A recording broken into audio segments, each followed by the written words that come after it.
Okay. 3, 2, 1. Welcome back. My name is Brofar, and I'm here with Mileve, and we are playing Celeste. And Hi. for anyone who is just tuning in, please don't forget we are raising money for Extra Life for the Alberta Children's Hospital Foundation. !donate to get that donation link, and !incentives if you would like to direct your donation to a certain incentive for a current or future run. Mileve? Hello. Yes, I am Mileve. I am a speedrunner who speedruns things, and I play the video games. Today we're speedrunning Celeste. I know this is a game that's very near and dear to a lot of people's hearts. It's very much that case for me as well. I've put a lot of time into this game, learning and mastering it as much as possible. And today we're going to be taking a shot at the any percent run. Before we start things off, though, we do have a name to go with, and I believe the winning one was Sparko is Cute. So That's right. we're gonna just get that in here, just to remind everybody how cute Sparko is,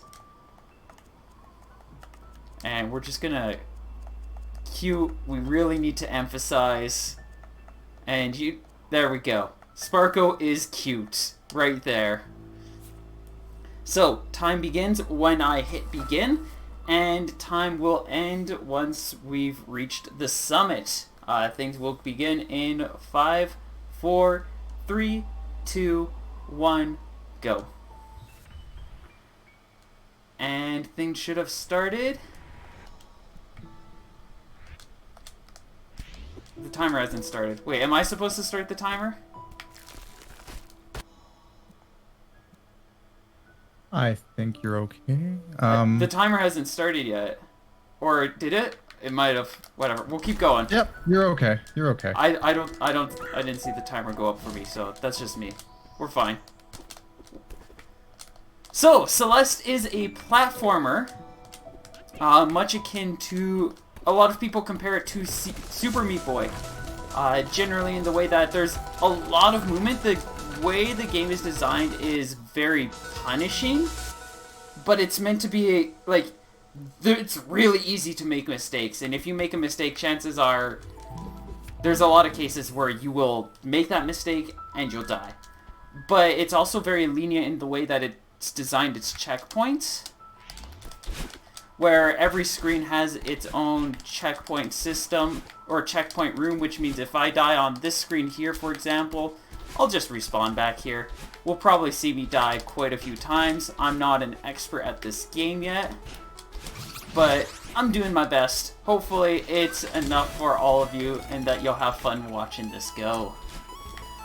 We do have... Oh? Sorry, I was just gonna say, the timer is running on stream, so if you do need any sort of time check, feel free to ask and I can get that for you. Cool. No, I don't need a time check. I might, probably not, but if I do, I'll let you know, like you said. Thank you.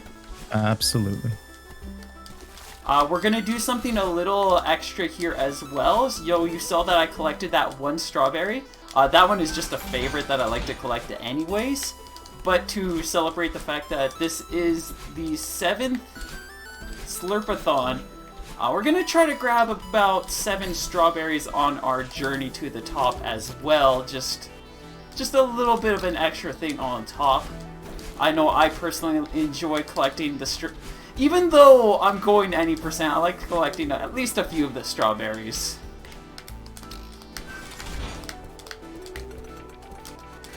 Because everybody needs some strawberries in their delicious pie. We will be skipping through the cutscenes. I'm not going to talk too much about the narrative or the story themes of this game, because I know a lot of people do hold a lot of... This game has a lot of emotions that kind of go on and feels that happen with this game. So, it's... I try to avoid talking about it unless I know I'm talking to people who have also experienced this game, because for me and a lot of people, this game is very important, and its narrative is very impactful on a lot of lives. Oh, I just whiffed that, whatever. We'll just do it this way. You don't get to see a cool move there because I failed it.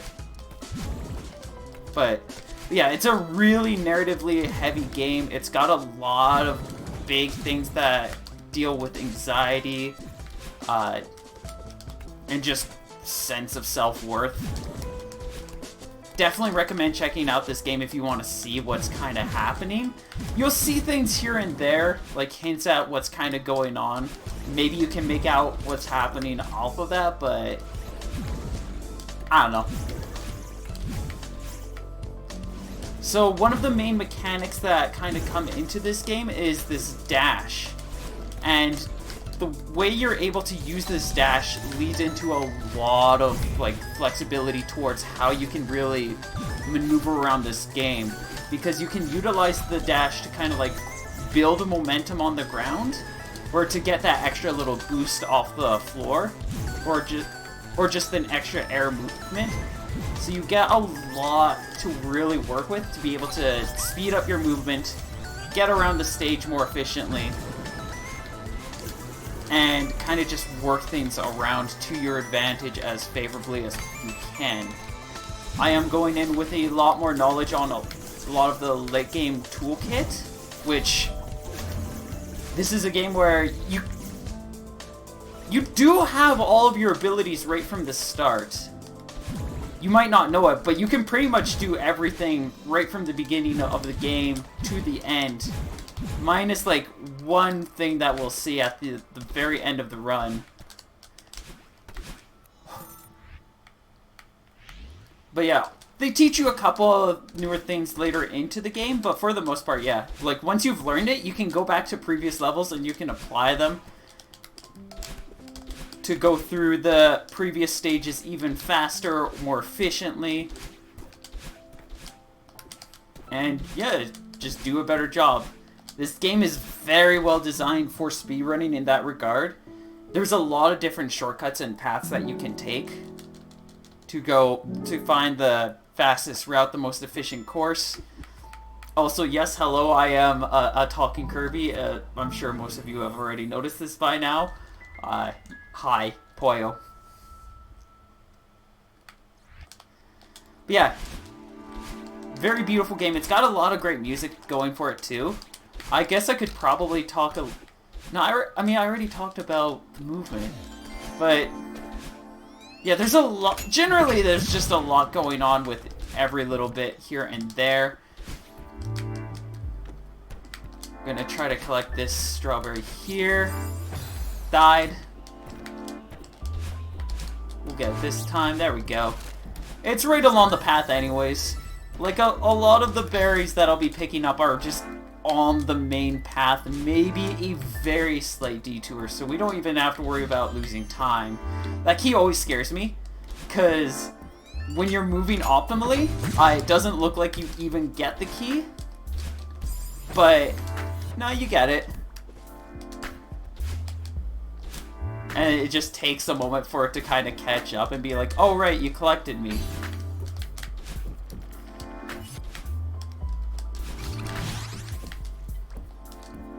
So right now we're just kind of going through a haunted mansion. You see all these friendly little black dust bunny friends. They do hurt, so we're gonna just do our best to not touch them. They don't really want to be touched either. They're pretty content to just be around, do their own thing. That's another case where it's like, there's a movement technique called a wave dash where you can kind of bounce yourself off the floor with the dash.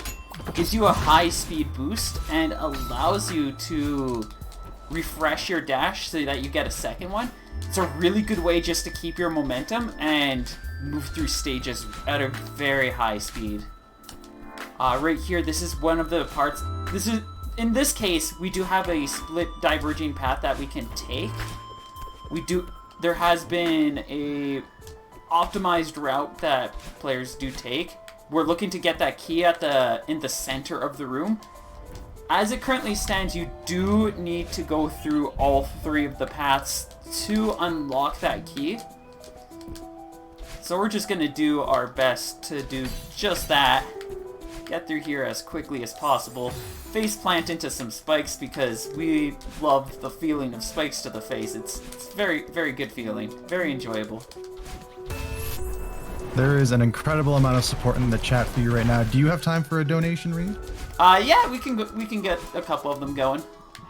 Perfect. So we have Chrissy Mack donating $25. Yay for Celeste. Have a great run, Mileve. This is such a meaningful game for our family, so we're excited to watch. I'd like my donation to go towards suplexing the train. Oh, now, for anyone else? I love suplexing the trains. They're so good. Absolutely, it's fantastic. For anyone else who's looking to donate, !donate. We do have the Simpsons arcade game coming up next, and there's still, I believe, a bid war going for which character. Feel free to mention that in the donation message, and it'll be added towards the bid war. I do definitely recommend making some donations. There's a lot of really cool things that are going on right now, and being able to get a little bit more love into all of them would definitely be very appreciated. Very, very much a delight. So we're just kind of currently going through, I think this is the second one? Yeah, this is the wait, is this the third one? I'm not good at keeping track of things. This is the second one. Third one. This is the third one. We're just about done. So we've just finished the 3 paths! I definitely understand that feeling when it comes to gaming. I use so much of this as muscle memory too. It's just like, eventually, like, there is still a lot of figuring things out and being conscious and aware of what's happening. But yeah, it gets to the point where you're just like, muscle memory just leads and carries runs. Yeah, muscle memory to the point of if you have to think about it, you actually do worse. It's definitely a problem. Yeah, it's beautiful. So good. Like, you'll be sick, and you'll be like, I have no energy for thinking, and then you'll get, like, several PBs, and you're like, I'm sorry, what? 6%, am I right? Yeah. Alright, so we're gonna do something a little interesting here. Normally you want to take the route down there, but with careful positioning. And while I said we wanted to not touch the dust bunnies before, we're probably going to do that a few times here. Just looking to do something called a demo dash. Might need to focus a bit to almost get it. Hold on. There we go. It lets you just slide right underneath, because there's certain moments where the dust bunnies are positioned in a way where you can just like slip and slide right through them. Even though it looks like there's no space between them, they'll just let you go through. They don't mind. Some of them don't mind the slight awkward extra company for the few moments.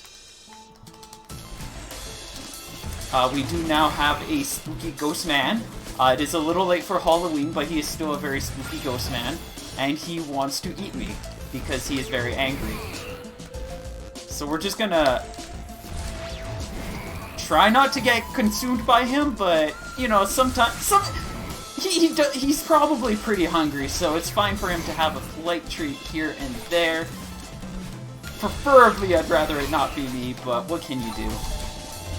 We do have a fortunate respawn system where even if he does get a good chomp on me here and there, I'll just come back swinging, and I can keep my run going. We do get to boop him in the snoot as well, or the noggin more specifically. He doesn't like that so much, but...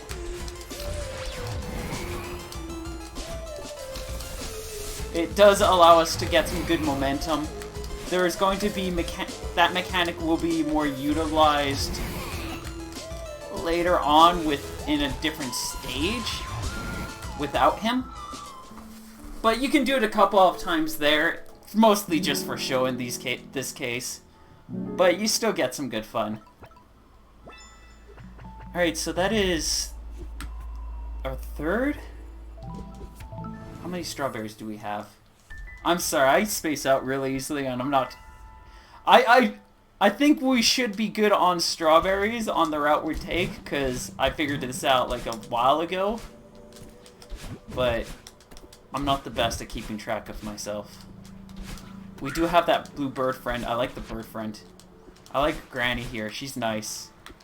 Well, yes. Fun fact, Celeste is actually a mountain that exists in this world, and it is actually located in Vancouver, which means that while we're doing a event for Alberta, the Alberta Hospital, this game technically takes place in BC, which is not too far from Alberta. I personally do have a goal of one day going over. It's not as interesting as it is in this game, I know that. But I do have the dream, a goal, the idea, or some kind of notion to one day climb up the Celeste Mountain and see what it's like. I've never actually climbed a mountain, but I blame this game for making me interested in climbing mountains.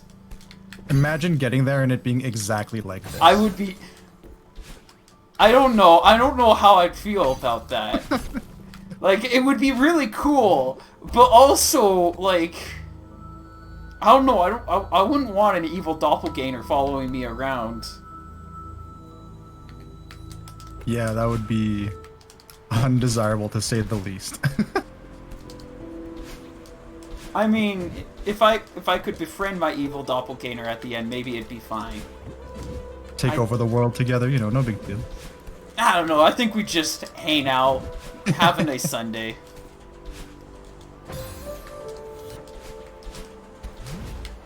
I know for me at least, this game was very, like, I picked up this game around a time where I really emotionally needed something like this. And I get very attached to things that resonate with me.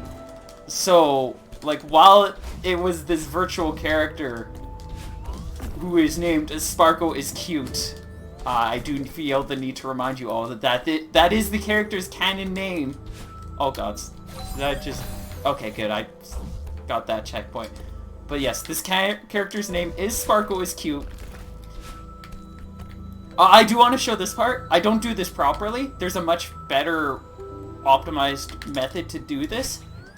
But that's like that's a Cliff Notes version of what better runners do. Like, you'll see a lot of things where you'll be like, wow, Mileve, you look so cool doing it. And my natural response will be like, you should see other people do this because they do it even cooler. Like, I'll do alright. I'm sure for a lot of you, you'll be like, this is incredible. I see all the other people doing their runs though, and there's so many amazing things that you can do with this game that currently I can only dream of doing. Maybe one day.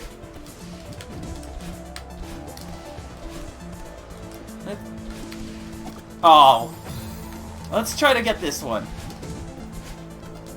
Wait, where is it? It's over there. Let's get this strawberry, though.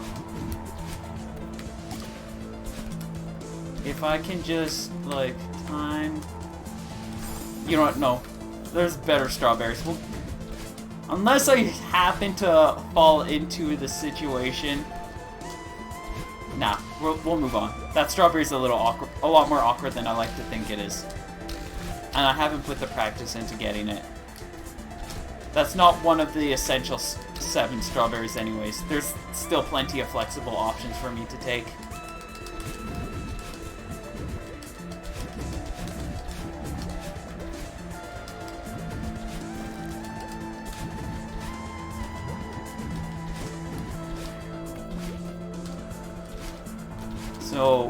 So you've noticed up to this point the wind does influence your movement. It can make things a little bit harder for you to move forward, or just like there, it can give you a nice boost. I think every stage has its own kind of unique gimmick to it, where, I mean, like stage 1 had those conveyor belts that kind of launched you. Stage 2 had the bubbles that you could swim through. 3 was the dust bunnies, I think. 4 was the wind. Five's gonna have these dash panels and red bubbles, which are going to lead into a lot of interesting momentum mechanics. This is also the first time we're going to be checking out a B-side for multiple reasons, one of which primarily being that it's just a fast, other runners discovered that it's a faster route, and then also just because, it also helps because it's less spoiler heavy. There are alternative routes for the next 2 chapters that you can unlock, and if you beat those, they actually allow you to progress through the game, even though it's not part of the main story. We do also have a fun, I do not have this mastered, but fun momentum example right there to just show like how you can utilize dashes to kind of go at insanely high speeds. Like, when you're more experienced in running this game... Sorry, you were gonna say something? Yeah, we have a donation from Judas saying, "You got this, Mileve. I want to see a world record today. Can I get a pollo?" Pollo. Hello, Judas. Thank you for dropping by. No, we will not be seeing a world record. I awkwardly stood at the start and just stood there confused. We're definitely not getting a personal, not even a personal best here, but that's okay. So we're just gonna skip the entire plot on A. Like, it's even trying to skip through and be sneaky. It's still hard to avoid in this game, in that chapter. So being able to go through the B side, you get some smooth jazz. Everybody loves smooth jazz. And we get to hide away from some of the sneaky secrets that some players might want to experience on their own. This game's not too expensive either. You can spend like 20 bucks. In a lot of cases it's even cheaper. This is a really cool trick if we can do it. Let me just... No, I didn't do it. So we're gonna have to go grab the Key of Shame. Basically, if I could make the jump there, I would be able to just land back down, reset, and from there, I could just retry warp to... Hang on, my brain's just being slow. But it would let me kind of just skip this segment here, which now I'm dying a lot in, which saves a significant amount of time. But if you whip it once, you can go back and try it again, but I found it's just faster to grab the Key of Shame and just go press the button and just ride that over here. We're just gonna skip that entire section by doing it that way. This part's a little tricky, just a lot of timing stuff. We're gonna be coming across another segment where, again, most runners will do something very cool and very impressive here. I mean, I guess the thing I do isn't that weird, it's still pretty cool. So normally they do a lot of weird momentum stuff. I found that you can just bounce off the button. So I just bounce off the button. One day I'll learn all the momentum tricks that others have learned and do it the cooler way. But I like bouncing off the button. Lets you just kind of skip that segment too. And it's surprisingly easy to do. This room, if you time it poorly, that spinning saw blade at the top will just kind of doom you. So we want to get through this quickly and just hopefully I get myself in a good position in time. Also, I just have to not suck at the timing. This can be a rough room just because of all the weird timing moments. Can be very strict. Well, one of the downsides to going to B-sides is the fact that the rooms are a lot more dangerous, as you can see here with all the spinning blades and doom. It's very scary, very dangerous. There we go. That blade was a little more generous. So now everything is creepypasta. Just a little more unpleasant. The spikes are now a little more alive? I guess that's the right term. And we do have our nice friend here. They will help us press the button. Thank you, friend. Shout out to friend, very friendly. They also enjoy having their snoot booped, so we're just gonna boop them in the snoot a couple of times. It gives us a nice boost as well.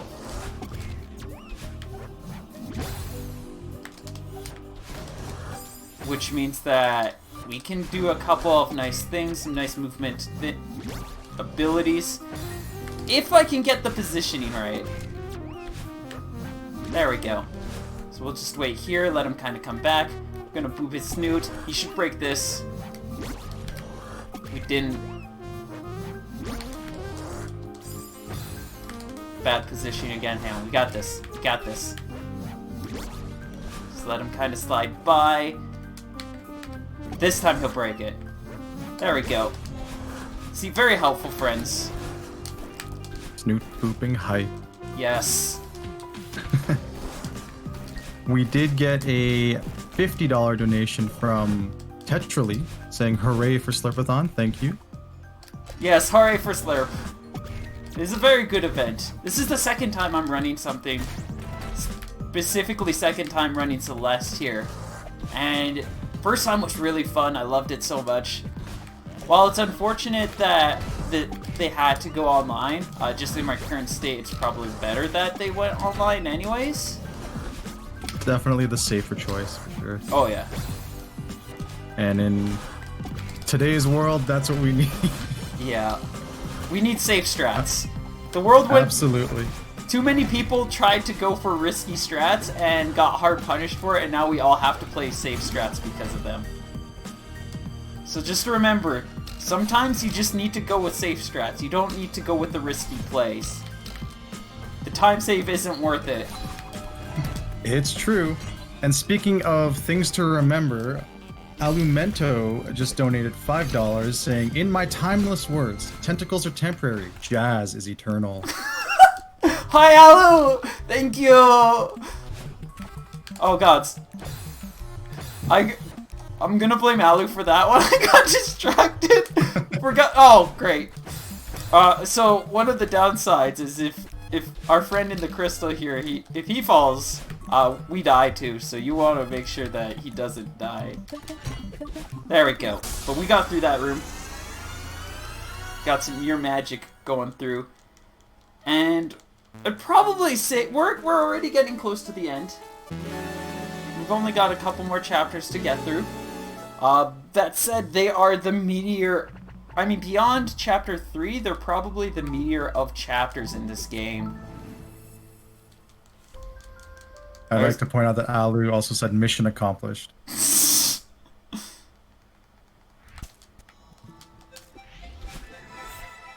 So, this one's got two of my favorite mechanics in this game. I mean, that's hard to say. Oh, great. They're all kind of my favorite. Wow, I'm great at this.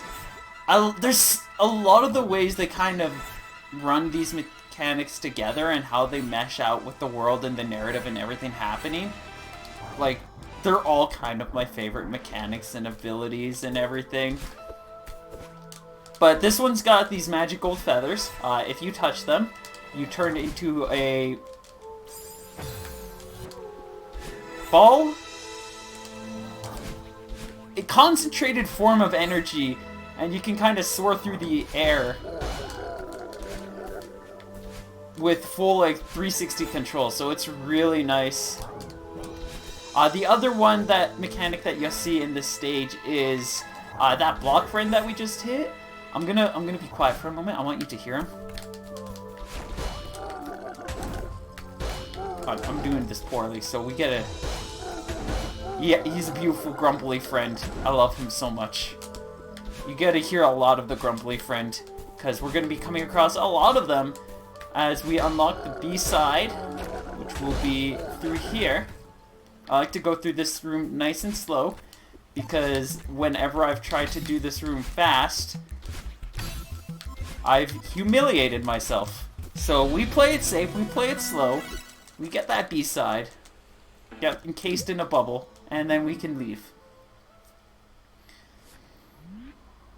But yeah, I love the Grumbly Friend. You activate them by dashing into them, and whatever side you dash into, they'll generally respond to it by moving in that direction.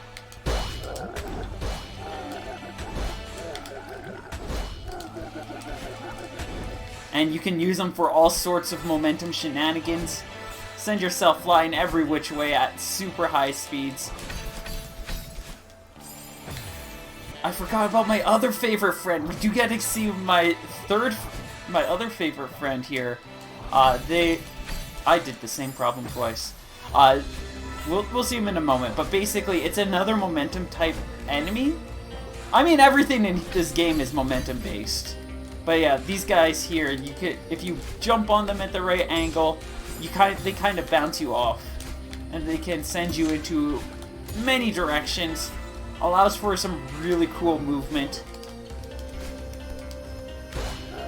And we're going to be utilizing a lot of all three of them to just like get around this stage to the best of our ability.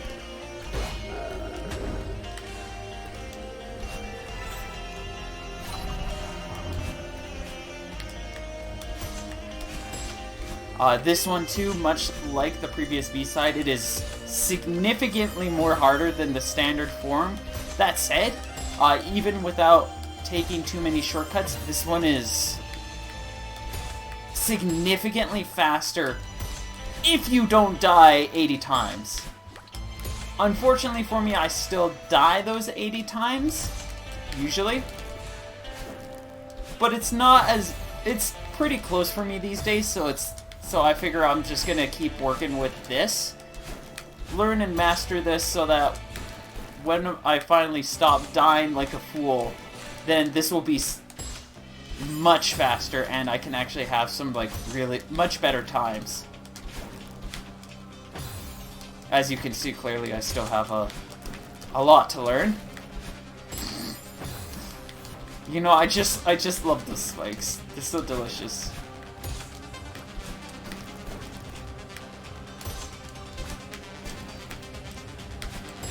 I'm not even showing the full potential that you can kind of do with these runs too, as I've said before. Like, a lot of other runners are far more experienced in this game, and they've done some really cool things.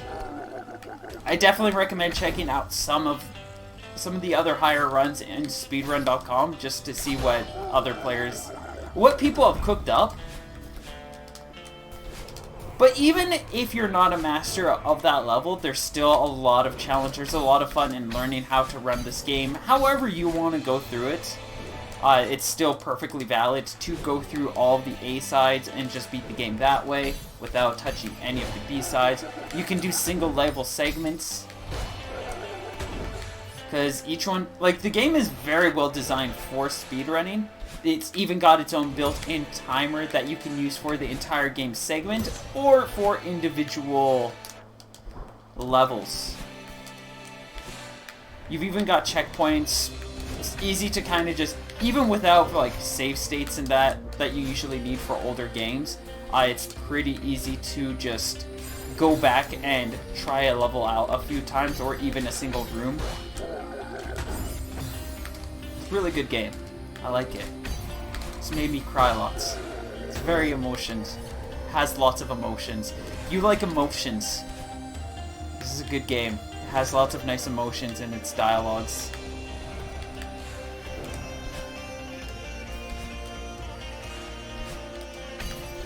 So right now we're just kind of going through a pretty tricky movement-based area where it's just like you're constantly falling. You're trying to just weave your way through these crystals. We've got a nice little trick here that I want to see if I can land.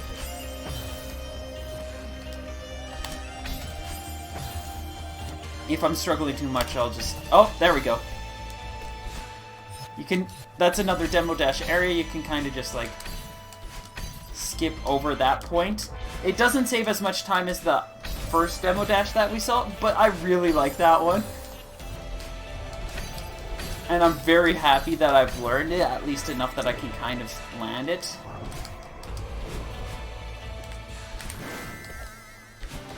So at this point we are coming across our only boss in this game. Basically, how you beat this boss is just like the rest of the game. It is platforming. You come in, you give the enemy lots and lots of hugs. Lots of little affectionate hugs and pokes. Just reach out to them. Remind them that everything is okay.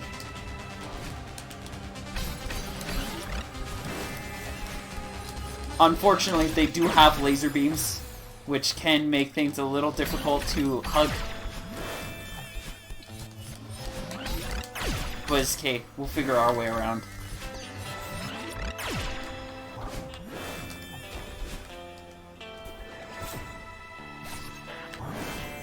This part's I know for a really long while like, the other areas I struggled with a lot. A lot of what's going on here I used to struggle with even more, but once you practice it around, you kind of start to figure out all the motions, all the timing. I just recently figured out how to do two of the hardest screens in this chapter, on this chapter's B-side, which we'll be coming across not too far from here. They're very, very difficult. There's a lot that can go wrong. It'll be the next two screens after this little segment.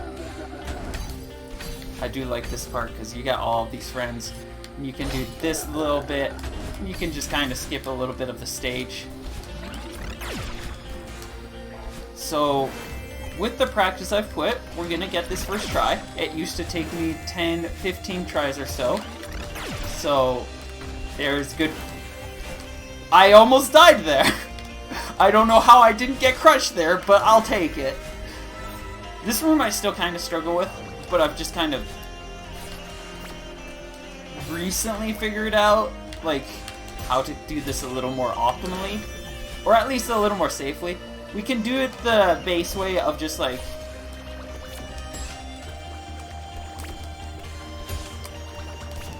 grabbing all of the blue dots, or the blue things, the keys, switches.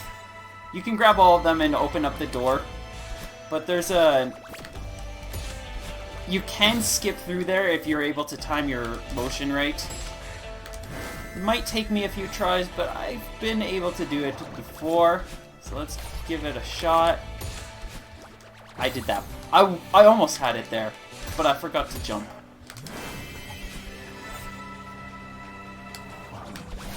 And that time I just bungled it whole. That's okay. We'll get it. We're gonna get it.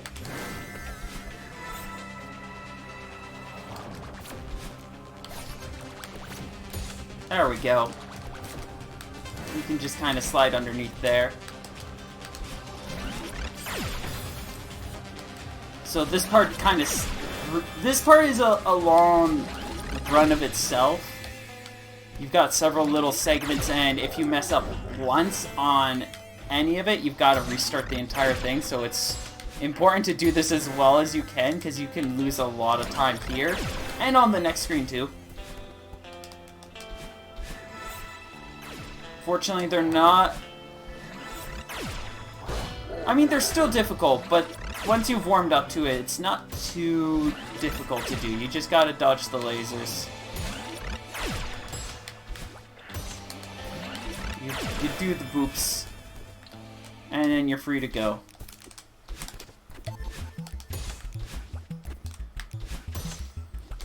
And with that, we're just gonna tackle this little heart here, and we are now on the final segment. We will also be unlocking unlimited power, which is still very limited. But it does open up the movement a lot more. So you've seen me dash around, I get that one dash, and then it's kind of gone. Heading into the summit, which is the final stage for the main part of the game, or the any% run, you get pink hair! So you look even more fabulous, more beautiful. You can still die very easily, but you get 2 dashes now. And with the dash refreshes and so on and so forth, you can really open up your movement.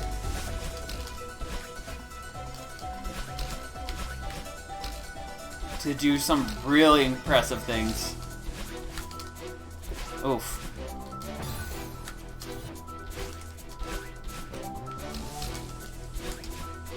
I think we're about to collect our 6th strawberry. No, not there, but we're about to collect our 6th strawberry. I just need to do that right. There we go. We'll even have the strawberry follow us around for a little moment. It's a little scary to do, but it will be okay.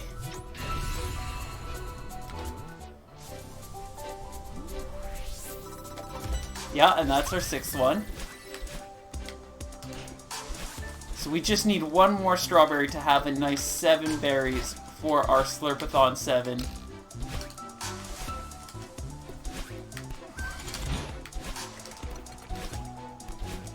Which we it'll be around the end.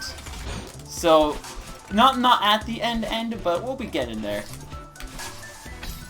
So pretty much the summit is a revisiting of all of the stages from before. We already saw the level that we just came back from. Now we're starting on the first level. And it'll kind of just cover through all of them sequentially from there. So next one will probably be the one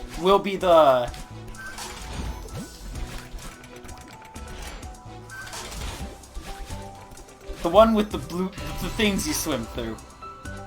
The 2nd level. Old site. Yeah, we're gonna be here now, and we can do a lot of our just quick movements, glide and swing through.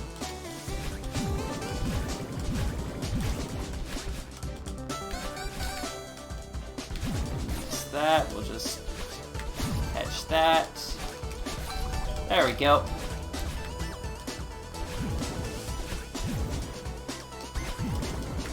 But yeah, there's a lot of technical movement that goes into this game. It's really fun to play. It's a great game casually, and it works really well as a serious game to speedrun. It's also not too long. We're probably going to be, I don't know our exact time. Wait. Brofart could verify. You're currently at around 41 minutes, just about. So we'll be a bit over 50 minutes, which is unfortunate. I was hoping to be below that, but c'est la vie. Actually, wait, maybe it's possible to beat that still, because we are midway through.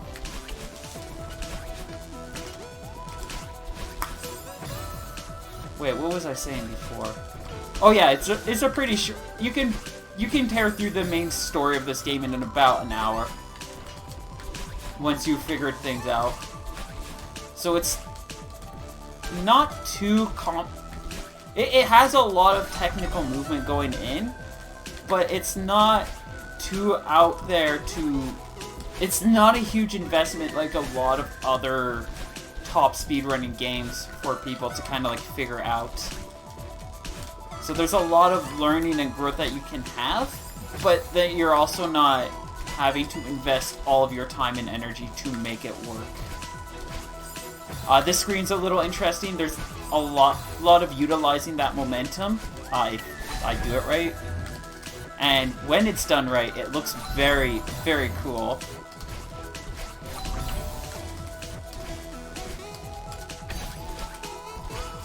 Almost had it. Almost had it again. We're getting in there.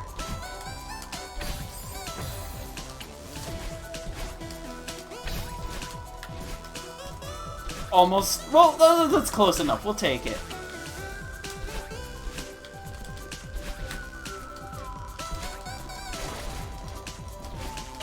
And we'll just take this nice little shortcut here. It's just a pinch faster.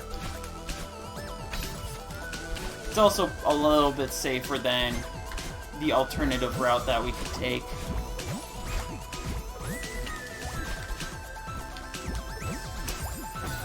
Getting a little too greedy with this. We definitely just want to slow things down and just make sure we're getting things right. There we go.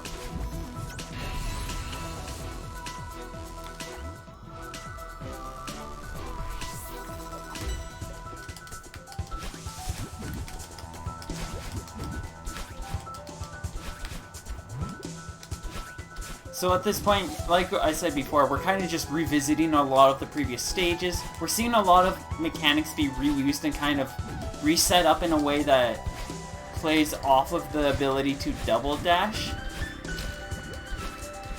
That was a nice little moment there. So not the easiest to do, but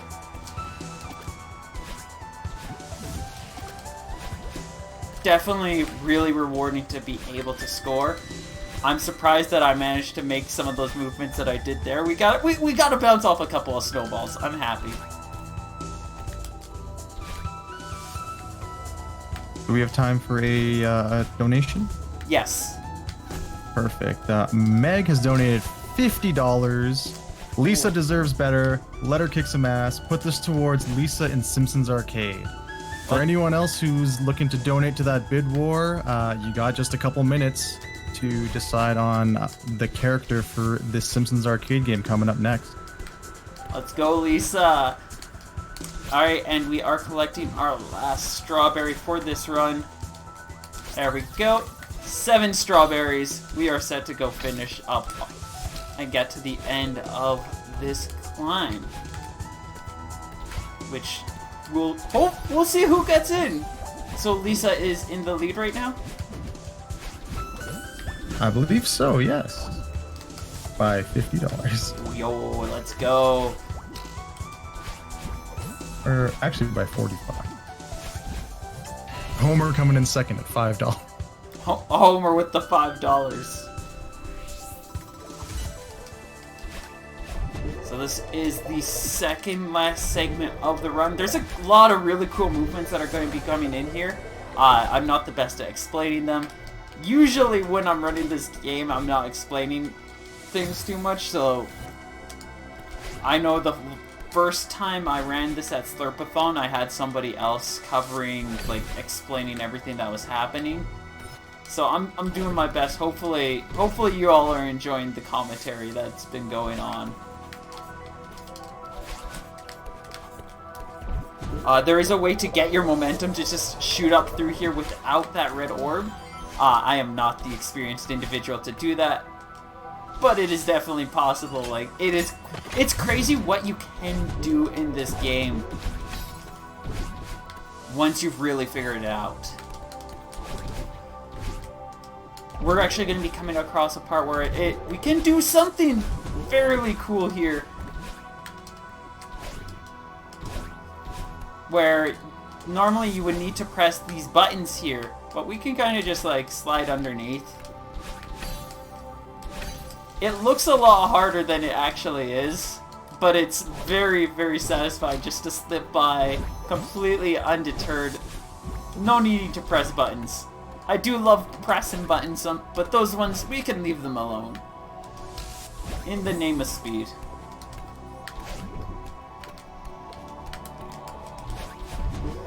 And here we are now approaching the final segment.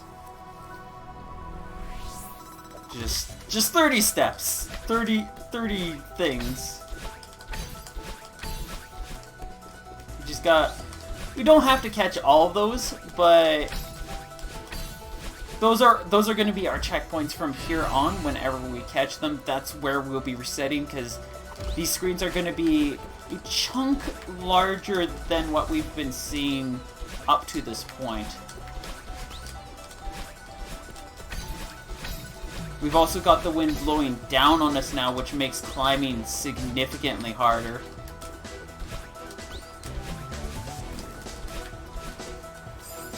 Which is gonna mean it's a lot easier to whiff in a couple of cases. But we can still skip. Or we can try to skip. Sometimes it doesn't work out. Mileve, I wish you could read these donations, but I will on your behalf. First of all, thank you, Retro Gaming Live TV, for the raid of 53 viewers. If you want to... We have... Go ahead. Oh, I will. Don't worry, I got you. I will. So we have Zello saying, putting Bart for the Simpsons arcade, eat my shorts with $50.01. Yo! And we also have Mr. Holmes with $7.68 saying, we don't want this Blizzard Calgary, please send it back. Yeah, it's snowing where I am too right now. It's like, I mean, now is a fitting time for the Celeste, playing Celeste because it is snowing, but at the same time, yeah, I mean, I like the snow, but I can understand why people don't want it. It makes life a little harder. I like the snow, it's the cold I dislike. Yeah. Snow is perfectly fine. You got snowmen, snow angels, snowball fights. Snow Wars. Snow Wars. Snow is good. I like the snow. It's one of my favorite things about living in Alberta. Or, like, Canada, and a lot of parts of Canada in general. Like, the cold is rough, but also I really like snow. We are, after all, known as the world's backyard up here in Canada. Yes. So anyone else looking to donate for the Simpsons Arcade bid war for character, you only have a couple minutes to get those donations in. Currently we have, I believe, Bart leading by 1 cent. 1 penny. 1 penny. What even are pennies? Those don't exist up here anymore. I don't know what they are. Chat, does anybody know what a penny is? Yeah, can someone enlighten us as to what a penny is, chat? I don't know. I live in Dreamland. Coins don't even exist there. I just eat things. Wait, where do I live? Life I see. I haven't thought about it that much. I just live somewhere. I live somewhere and I play video games like Celeste. It's good. I think Dreamland is a perfectly acceptable name for somewhere like that. No, I forgot. I live on planet Scrapstar. Right. It's different. It's not Dreamland. Because I'm not. Meg is. Because you're not. That's fair. That's absolutely fair. I'm different. What did Meg say? Yeah. Sorry, Meg donated another $25 saying, "Quit it, Bart," which I'm assuming is going towards Lisa. Big war. Alright, time ends when we touch the red flag. Because we are just about there. And time. And that is the run for Celeste. It is a very beautiful game. It is very lovely. It has made me cry many times. It's a very nice game that I love so much. Before we go, we do have to look at our beautiful pie that we got for Slurpathon here. Here's your 7 strawberry pie. 46 minutes, and oh! That's a lot better than I was anticipating. Yeah, 51, I believe 23 is when you hit it, accounting for the stream delay there. Yeah. 51:23. I'm looking at the in-game time, which has got 47 minutes. Oh, wow. That's fantastic. All right. Thank you, everyone, for tuning in to Celeste. Stick around. We got the Simpsons arcade game coming up next. Celeste. Mileve, thank you for being here. Thank you for running, and thank you for donating your time here for the Alberta Children's Hospital and Extra Life and Slurpathon. Thank you all for having me. It was fun. You all take care. And good luck to all the other runners. Take care, everybody. We'll see you soon. Ciao!